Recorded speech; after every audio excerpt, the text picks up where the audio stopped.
दैत्य गुरु शुक्राचार्य हुए महाबलशाली।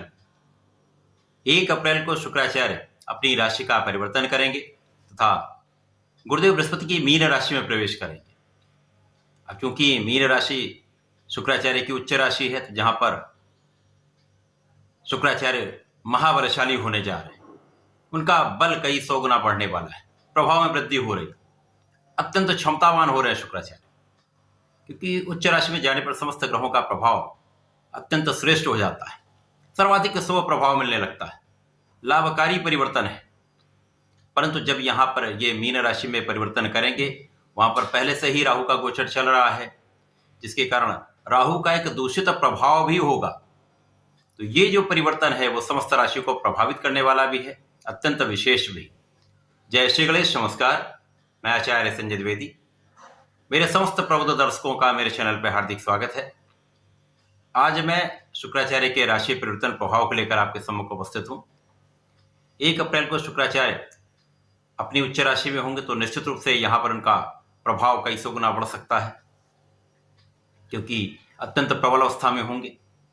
तो शुक्राचार्य के जो कार्यकत्व के भाव हैं वो महालाभ देने जा रहे हैं, तथा जिन जिन चीजों के कारक शुक्राचार्य हैं उन पर अत्यंत सकारात्मक प्रभाव पड़ने जा रहा है, क्योंकि इस भौतिक जगत में समस्त भौतिक सुखों को प्रदान करने वाले शुक्राचार्य ही हैं। बड़े पद का लाभ, बड़ी इंडस्ट्री, बड़ा व्यापार, बड़ा भवन, भूमि, वाहन, समस्त सुख शुक्राचार्य प्रदान करते हैं। स्त्री सुख तथा संतान सुख के कारक भी शुक्राचार्य हैं। धन संपदा देने वाले शुक्राचार्य, आकर्षण के कारक भी शुक्राचार्य हैं। सौंदर्य देने वाले भी शुक्राचार्य हैं। भोग विलास देने वाले भी शुक्राचार्य। तो पूरे जगत में शुक्राचार्य का प्रभाव अत्यंत श्रेष्ठ है, जो समस्त सुख प्रदान करता है। बिना धन के, बिना सुखों के किसी भी व्यक्ति का सरवाइव करना अत्यंत कठिन है। धन के बिना तो उसका जीवन चल ही नहीं सकता। शुक्राचार्य यदि किसी जातक की कुंडली में श्रेष्ठ अवस्था में है, बलवान स्थिति में है, तो वो जीवन के समस्त सुखों का अर्जन करता है। यदि आपकी कुंडली में शुक्र अच्छी अवस्था में है, तो निश्चित रूप से ये समय शुक्र का परिवर्तन आपको विशेष लाभ देने जा रहा है। अब क्योंकि यहाँ पर राहु के साथ में होंगे, यद्यपि दोनों मित्रवत संबंध में होते हैं, परंतु राहु जिन जिन ग्रहों के साथ में होते हैं उनको दूषित कर देते हैं, क्योंकि इनका नेचर है, पॉइजनस नेचर है, ये दूषित प्रभाव ही देते हैं। तो जिस ग्रह के साथ में होंगे उसको दूषित करेंगे। सूर्य चंद्रमा को ग्रहण लगाते हैं, मंगल के साथ अंगारक दोष बनता है, बुध के साथ जड़ दोष बनता है, इसी प्रकार से शुक्राचार्य के साथ भ्रमित करने वाला दोष बनता था, चित्तहीनता का दोष बनता है। तो यहाँ पर जब ये युति प्रभाव आरंभ हो रहा है, तो कहीं ना कहीं समस्त जातकों को अपने मन पर संपूर्ण रूप से नियंत्रण करना चाहिए। यदि कुंडली में दूषित प्रभाव है तो ही डरने की आवश्यकता है, नहीं तो किसी प्रकार का कोई दोष नहीं, क्योंकि राहु के साथ शुक्र का प्रभाव अति कर देता है। अति का अर्थ है कि सीमा से अधिक देने का प्रयास होता है। यदि ये धन भाव में, तो सीमा से अधिक धन प्राप्त होता है। यदि ऐश्वर्य वैभव प्राप्त होता है, वो भी बहुत अधिक मात्रा में प्राप्त होता है। भूमि भवन का लाभ मिलता है, तो वो भी अधिक मात्रा में प्राप्त होता है। इसी प्रकार से जो नेगेटिविटी है वो भी बड़ी मात्रा में प्राप्त होती है। भोग विलास कई गुना बढ़ जाता है, तो एडिक्शन बहुत बढ़ जाता है। तो यहां पर इन कारणों से समस्याएं होती हैं। अब जिस जिस भाव में ये युति प्रभाव होगा, उसी के अनुसार ही परिणाम की प्राप्ति होगी। आज मैं मिथुन राशि के लिए शुक्राचार्य के इस परिवर्तन का क्या प्रभाव मिलने वाला है, किस प्रकार के लाभ मिल सकते हैं, कहां पर आप कितना लाभ ले पाएंगे, कहां पर समस्या आ सकती है, उसका क्या निराकरण, संपूर्ण विश्लेषण मैं पूर्ण तर्क के साथ करने जा रहा हूं। प्रिय दर्शकों, ये राशिफल आपके चंद्र राशि पर आधारित है, अर्थात आपकी जन्म कुंडली में यदि 3 नंबर में चंद्रमा है तो आपकी मिथुन राशि।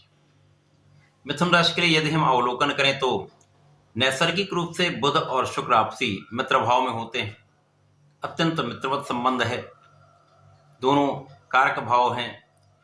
शुक्राचार्य यहाँ पर मिथुन राशि के लिए द्वादश के स्वामी तथा पंचम के स्वामी। अब यहां पर जो शुक्राचार्य का गोचर होने जा रहा है वो 10वें भाव में। दसम भाव जो केंद्र का भाव है, जहां पर समस्त ग्रहों का प्रभाव बढ़ जाता है। अब यहां पर राहु भी एक अच्छी स्थिति में है, जो कार्यक्षेत्र को बलवान करने जा रहे हैं। यहां पर शुक्र जाएंगे, तो जिस जिस भाव पर इनका प्रभाव पड़ेगा उस भाव की गति अत्यंत तीव्र हो जाएगी। तो कार्यक्षेत्र में प्रगति तो निश्चित होगी, कार्यक्षेत्र में सफलता भी आपको मिलेगी। इस माह में जब शुक्राचार्य 1 अप्रैल से 24 अप्रैल तक यहां पर गोचर करने जा रहे हैं, इन 24 दिनों में बुध भी यहां पर होंगे, क्योंकि बुध 9 अप्रैल से पूरा माह मीन राशि में ही रहने वाले। तो यहां पर बुध और शुक्र का संबंध बनेगा, क्योंकि यहां पर बुध लग्न के स्वामी है, तो अत्यंत महत्वपूर्ण हो जाता है।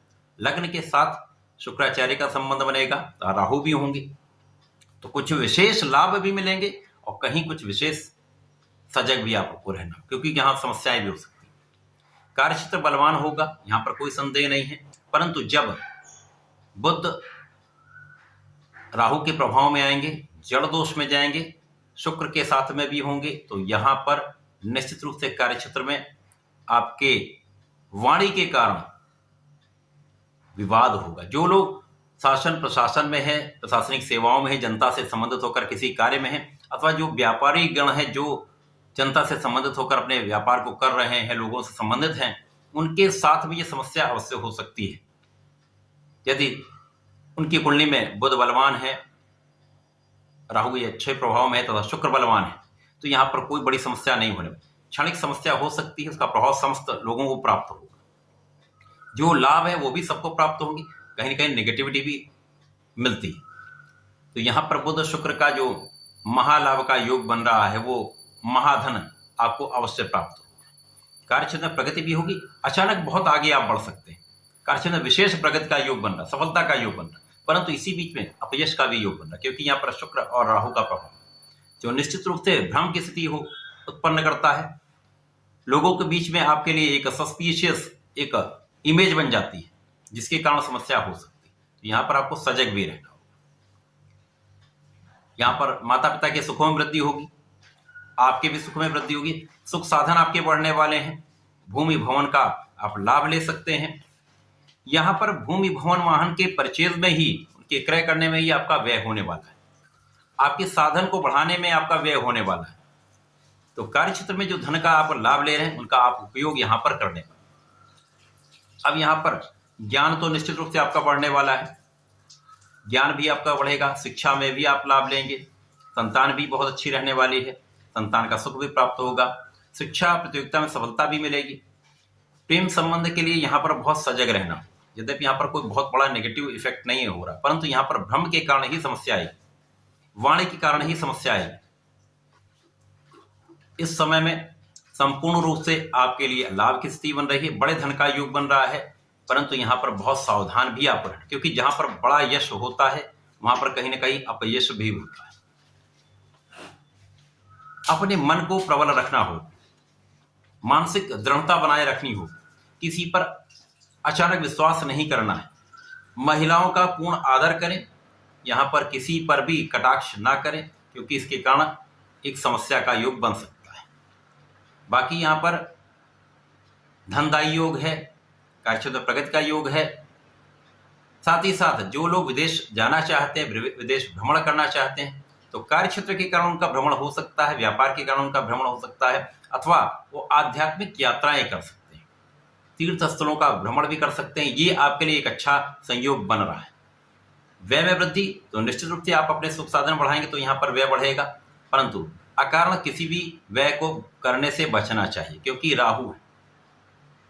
राहु शुक्र का संयोग विलासिता बढ़ाता है। जब विलासिता बढ़ती है तो यहां पर धन का अकारण व्यय भी होता है, तो इस व्यय से बचना ही संपूर्ण रूप से लाभकारी होने वाला है। शुक्राचार्य का ये राशि परिवर्तन मिथुन राशि के लिए कुछ सकारात्मक प्रभाव देने वाला है, कार्यक्षेत्र को बढ़ाने वाला है, परंतु बीच बीच में जो समस्याएं आएंगी उस पर भी आपको ध्यान देना होगा, सावधान रहना होगा, तभी इस समय का आप लाभ ले पाएंगे।